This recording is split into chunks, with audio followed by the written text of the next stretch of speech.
السلام علیکم ورحمۃ اللہ وبرکاتہ۔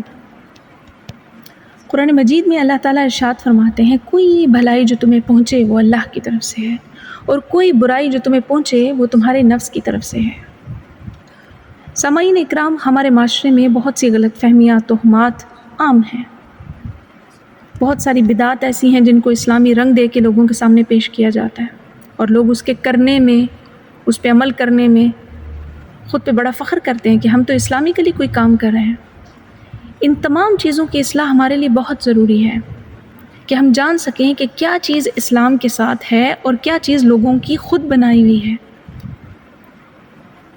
تاکہ لوگ اپنے نفع اور نقصان کو جان سکیں اور یہ دیکھیں کہ کوئی کسی کو نفع نقصان نہیں پہنچا سکتا، کوئی کسی کا نفع اور نقصان کا مالک بھی نہیں ہے۔ کوئی انسان، چیز، واقعہ، کوئی جگہ، کوئی مہینہ، کوئی وقت کسی کو نقصان نہیں دے سکتا اور نہ ہی فائدہ دے سکتا ہے، جب تک اللہ وحدہ لا شریک اس کے لیے وہ کام خود نہ فرما دے۔ تقدیر میں لکھا ہوا ہے سب کچھ، اسی لیے ہمیں اللہ پر توکل کرنا چاہیے اور اسی کی صفات کو اپنے اندر پیدا کرنا چاہیے۔ اس سلسلے سے متعلق درست عقائد کی آگاہی کے لیے میں آپ کے سامنے سفر المظفر کے مہینے کا انتخاب کرتے ہوئے چند احادیث سے اور اسلامی مہینے کے حساب سے اس کو پیش کرتی ہوں، تاکہ ہمارے ذہنوں میں بنی ہوئی جو تصورات ہیں، بدعات ہیں، اس مہینے سے متعلق بدشگونیاں ہیں، ان کی اصلاح ہو سکے۔ سفر کے مہینے کا لغوی معنی آتا ہے خالی ہونا، جو گھر سامان سے خالی ہو۔ عرب کے لوگ ذوالقعدہ، ذوالحجہ، محرم میں اپنے گھروں میں رہتے تھے، کہیں باہر نہیں جاتے تھے، کیونکہ وہ بھی ان مہینوں کو حرمت والے مہینے جانتے تھے۔ لیکن جیسے ہی سفر کا مہینہ شروع ہوتا، وہ قتال اور جدال کے لیے کھڑے ہوتے اور گھروں کو خالی چھوڑ دیتے، اس لیے اس مہینے کا نام سفر پڑ گیا۔ سفر کا مہینہ قمری کیلنڈر کا دوسرا مہینہ ہے۔ یہاں یہ بات ذہن نشین ہونی چاہیے کہ سفر کے مہینے میں معمولات کی عبادت کے علاوہ کوئی عبادت سنت سے ثابت نہیں ہے۔ اب یہ دیکھتے ہیں کہ لوگوں نے اس مہینے سے بابت کون سی تہمات بنائی ہیں، خود ساختہ بدشگونیاں کون سی ہیں سفر سے مہینے سے۔ پہلے کہتے ہیں اس مہینے میں سفر نہ کرو، بڑا بھاری ہوتا ہے۔ جیسا میں نے آپ سے ذکر کیا کہ عرب کے لوگ جو نکلا کرتے تھے وہ اس لیے نکلتے تھے کہ انہوں نے تو جانا ہی قتال اور جدال پہ، لڑنے، جنگوں پہ، تو وہاں سے تو خیر نہیں واپس آنی ہوتی تھی، لہٰذا انہوں نے اس مہینے سے متعلق سفر کو جوڑ دیا کہ اس مہینے میں سفر بڑا بھاری ہوتا ہے، موت، اموات، یہ سب کچھ انہوں نے اس مہینے سے جوڑ دیا، جبکہ وہ ان کا خود انتخاب تھا کہ اس مہینے میں ہم لوگ جنگیں شروع کریں، جنگیں رکی ہوئی کو ہم لوگ آگے لے کر چلیں، قتال کے لیے جانا ہو، جدال کے لیے، وہ یہ ان کے مہینے تھے۔ یہاں یہ اصلاح ہو گئی۔ اب آگے دیکھتے ہیں، آگے آتا ہے کہ اس مہینے میں شادی نہ کریں۔ اب یہ بھی بالکل اسلام کے ساتھ جڑتی نہیں ہے۔ اللہ کے نبی صلی اللہ علیہ وسلم نے اپنی بیٹی فاطمۃ الزہرا رضی اللہ تعالیٰ عنہ کی شادی حضرت علی المرتضیٰ رضی اللہ تعالیٰ عنہ سے فرمائی۔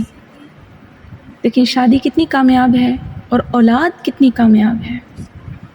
اولاد میں اللہ تعالیٰ نے جنت کے شہزادے عطا فرمائے، سبحان اللہ۔ تو یہ ذہن سے بھی کلیئر ہو گیا کہ اس مہینے میں شادی نہ تو بھاری ہے اور نہ ہی نقصان والی ہے، ایسا کچھ بھی نہیں ہے، اور نہ ہی اولاد نافرمان ہوتی ہے۔ لوگ اس کے مہینے کے پہلے 13 دنوں میں تو شادی رکھتے ہی نہیں ہیں، کہتے ہیں 13 تیزی کا مہینہ ہے۔ کیوں؟ کیونکہ وہ اس مہینے کی 13 تاریخوں کو منحوس سمجھتے ہیں، پہلی 13 تاریخ، جبکہ اس کی بھی کوئی حقیقت نہیں ہے۔ ہر تاریخ اللہ کے ساتھ، اللہ کی بنائی ہوئی تاریخ ہے، اور نحوست تو کوئی چیز ہوتی نہیں ہے۔ اللہ کے نبی علیہ الصلاۃ والسلام نے فرمایا، نہ چیزوں میں، نہ الو میں، نہ انسانوں میں، کسی چیز میں اللہ تعالیٰ نے کوئی نحوست پیدا ہی نہیں کی ہے۔ نحوست صرف انسان کے اعمال کی ہوتی ہے، برے اعمال کی ہوتی ہے، برے کردار کی نحوست ہوتی ہے، ظلم کی نحوست ہوتی ہے، گناہوں کی نحوست ہوتی ہے۔ ان چیزوں سے بچنا چاہیے، ان چیزوں سے خوف کرنا چاہیے۔ کسی کے جھوٹ کی نحوست ہوتی ہے، اس کو برباد کر دیتی ہے۔ سود کھانے کی نحوست ہوتی ہے، نسلیں تباہ ہو جاتی ہیں، برکت ختم ہو جاتی ہے۔ زنا کی نحوست ہوتی ہے، انسان کی زندگی سے رزق کم ہو جاتا ہے۔ منحوس تو یہ چیزیں ہیں جن سے ہمیں بچنا چاہیے۔ غیبت کی نحوست ہوتی ہے، انسان کے سارے رشتے اس سے ٹوٹ جاتے ہیں، اس کی منہ سے بدبو آتی ہے جس سے فرشتے بھی دور ہو جاتے ہیں۔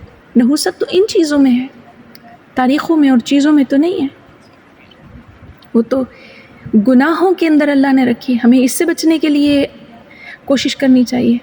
پھر آتا ہے کہ اس مہینے میں لوگ آٹے کی گولیاں بناتے ہیں، کوئی 553 آٹے کی گولیاں بنا کے تالابوں میں ڈالی جاتی ہیں۔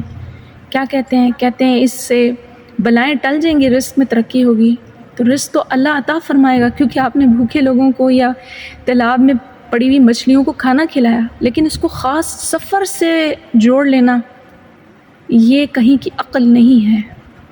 اسی طرح باقی جو تہمات اس میں آ جاتی ہیں، مختلف اور تہمات جو انسان سے جڑی ہوئی ہیں، لوگوں نے بنائی ہیں کہ کالی بلی راستہ کاٹ لے تو کیا ہوتا ہے؟ کچھ بھی نہیں ہوتا، آپ ضرور کاٹ کے دیکھیں، کوئی نقصان نہیں آپ کو پہنچے گا۔ پھر کہتے ہیں کسی شخص کو دیکھ کر کام خراب ہو گیا تو کہتے ہیں یہ شخص ہی منحوس ہے۔ آنکھ پھڑکنے لگے دائیں طرف کی بائیں طرف کی تو کہتے ہیں دائیں طرف ہو رہی ہے اچھا ہو رہا ہے، بائیں طرف پھڑک رہی ہے اوہو اس کا مطلب ہے کوئی غلط ہونے والا ہے۔ کسی عالم سے کسی نے پوچھا آنکھ کے پھڑکنے کا کیا معاملہ ہے؟ بڑا خوبصورت انہوں نے جواب دیا، کہنے لگے آنکھ کہتی ہے کہ میں تیرے 100 عیب دیکھ کے چپ ہو جاتی ہوں، تو میرے ایک عیب کو دیکھ کے فوراً لوگوں میں چرچا شروع کر دیتا۔ یہ کتنی عجیب بات ہے۔ لہٰذا آنکھ پھڑکنا بھی کوئی اسلامی کلی، کوئی اس کا ہمیں وہ نہیں ملتا، عنصر نہیں ہے کہ اس کے پھڑکنے سے اچھائی ہوگی یا برائی ہوگی۔ پھر آتا ہے کہ سیاہ رنگ، لوگ اس کو سمجھتے ہیں کہ یہ بیماری کی علامت ہے، سوگ کی علامت ہے، یہ بھی کوئی چیز نہیں ہے۔ سیاہ رنگ نہ تو بیماری کی علامت ہے اور نہ ہی یہ ماتم کی علامت ہے، اور نہ ہی اس کو ہم لوگ کسی بھی مرگ سے جوڑیں۔ رنگ تو سارے اللہ کی طرف سے، صبغۃ اللہ، سارے رنگ اللہ کی طرف سے، اور اللہ نے کتنے خوبصورت رنگ بنائے ہیں۔ لہٰذا کسی رنگ کو کسی وجہ سے اپنے اوپر لازم نہ کریں اور کسی رنگ کو کسی وجہ سے اپنے اوپر سے ترک نہ کریں، ہر رنگ کو دیکھیں، ہر رنگ کا مزہ دیکھیں۔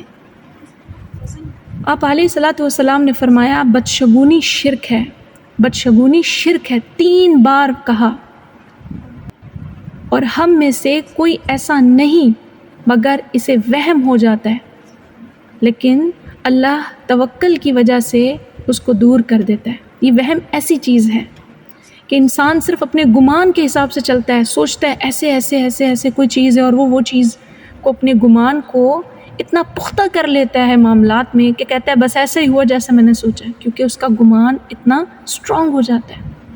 اب آپ یہ دیکھیں کہ ان کے یہ عقائد جو ہیں یہ سارے کے سارے ان کے خود ساختہ ہیں، اپنی طرف سے بیماریاں بنا لینا، نکال دینا۔ اب سفر کے مہینے کو عربوں میں تو جیسے جیسے ان کے معاملات تھے وہ میں نے آپ کے سامنے بتائے ہیں، وہ ان مہینوں کو آگے پیچھے بھی کر لیا کرتے تھے، اپنی مرضی سے سفر کے مہینے کو چاہے تو وہ ربیع الاول ربیع الثانی پہلے کر لیتے اور سفر بعد میں لے جاتے، اپنی مرضی سے مہینوں کو آگے پیچھے لے کے جاتے، جس کا بھی اسلام نے منع کیا کہ جو مہینہ جس مہینے کے ساتھ ہے اللہ تعالیٰ نے اس کو پختہ کر دیا ہے، جوڑ دیا، پکا کر دیا، اپنی مرضی سے کوئی کسی کو بدل نہیں سکتا۔ یہاں میں ایک چیز اور ذکر کرتی چلوں کہ بر صغیر پاک و ہند کے بعض علاقوں میں بھی سفر کے پہلے 13 دن منحوس سمجھے جاتے ہیں۔ ان ایام میں بھی تحرم پرستی، شادی کا کرنا اگر ہو جائے تو نحوست ہوگی۔ پھر بدھ کی تاریخ، بدھ کا دن، آخری بدھ خاص طور پہ اس کی حقیقت سے ایک رسم چلی ہوئی ہے۔ وہ کیا رسم ہے؟ چارشنبہ کی رسم۔ اس ماہ کے آخری مہینے یعنی اس ماہ کے آخری بدھ کو، جسے فارسی میں چارشنبہ کہتے ہیں، لوگ آپ علیہ الصلوۃ والسلام کے غسل صحت کے طور پہ مناتے ہیں۔ اس رسم کا اسلام سے کوئی تعلق نہیں ہے۔ آپ علیہ الصلوۃ والسلام نے فرمایا جو مصیبت تم کو پہنچے وہ تم سے ٹل نہیں سکتی، اور جو ٹل گئی وہ تم پر آ ہی نہیں سکتی۔ یہ عقیدہ ہمارے ذہنوں میں پختہ ہونا چاہیے کہ جب تک اللہ نہ چاہے کوئی کسی کو نقصان نہیں دے سکتا، نہ نفع دے سکتا ہے۔ یہ عقیدہ ہمارے دل کو مطمئن کر دیتا ہے کہ ہر نفع اور نقصان اللہ کے اذن سے ہے، اس میں اللہ کی حقیقت پوشیدہ ہوتی ہے، اس سے عقیدہ توحید مضبوط ہوتا ہے اور انسان شرک سے بچ جاتا ہے۔ دیکھیں، تکلیف کا آ جانا، مصیبت کا پہنچ جانا، یہ انسان کے لیے اس کے درجات کی بلندی کا سبب بھی بنتا ہے۔ آپ دیکھیں کہ حضرت یوسف علیہ السلام حضرت یعقوب علیہ السلام سے بچھڑتے نا، لیکن ان کا یہ بچھڑنا آزمائش جو ان کی تھی، ان کو کس قدر درجے کا دنیا میں بھی اور آخرت میں بھی اعزاز عطا فرما گیا۔ سبحان اللہ، کتنا اعزاز ہوا ہے ان کے پاس۔ لہٰذا اللہ کے نبی صلی اللہ علیہ وسلم کا ارشاد ہے، بدشگونی، حسد اور گمان، یہ تین چیزیں میری امت کے لیے لازم ہیں، یہ ان میں ضرور ہوں گی۔ ایک شخص نے کہا، جس شخص میں یہ چیزیں ہوں وہ ان کو کیسے دور کر سکتے ہیں؟ آپ نے فرمایا، جب تم حسد کرو یا حسد محسوس کرو، اپنے اندر حسد آتا ہو، تو اللہ سے استغفار کیا کرو۔ جب تم کثرت سے استغفار کرو گے تو تم لوگوں سے حسد کرنا چھوڑ دو گے۔ سبحان اللہ، کتنی اچھی بات ہے، کتنا پیارا فارمولہ بتایا ہے۔ ہر کوئی آج کل دوسرے سے جیلس نظر آتا ہے، بھائی بھائی سے نظر آتا ہے، سارے سبلنگس آپس میں جیلسی کا شکار ہوئے ہوئے ہیں، رشتہ دار جیلسی کا شکار ہوئے ہوئے ہیں، سمجھ نہیں آتی ہے کہ کون آپ کا سگا ہے، کون ستیلا ہے، کیونکہ حسد کے مبتلا ہیں، حسد کی بیماری میں مبتلا ہیں، ان کا اپنا بھی بس نہیں چلتا۔ تو اللہ کے نبی علیہ الصلوۃ والسلام کا یہ ارشاد بڑا خوبصورت ہے کہ حسد فیل کرتے ہو یا تمہیں محسوس ہوتا ہے کہ تم دوسرے کی بڑائی دیکھ کر یا دوسرے کی نعمتیں دیکھ کر اچھا محسوس نہیں کرتے ہو، اس کا مطلب ہے تم میں حسد ہے، تو استغفار کیا کرو۔ پھر فرمایا کہ جب تمہیں کسی بھی بات کے بارے میں بدگمانی لاحق ہو تو اس کی تحقیق مت کرو، اور بدگمانی ہونے لگے تو وہ کام چھوڑ دو، کسی بھی طرح وہ کام چھوڑ دو، مت کرو بدگمانی والے کام۔ اور فرمایا بدشگونی کا عقیدہ اگر کسی معاملے میں تمہیں ہوتا ہے تو اس کا حل کیا بتایا آپ نے فرمایا جس کام میں بھی تمہیں لگے یہ بدشگونی والا ہے تو وہ کام کر گزرو۔ اس طرح کرنے سے تمہارے اندر کا خوف چلا جائے گا، اس کے کرنے سے مت رکو کہ یہ بدشگونی کام ہے، ہم تو یہ کریں گے ہی نہیں۔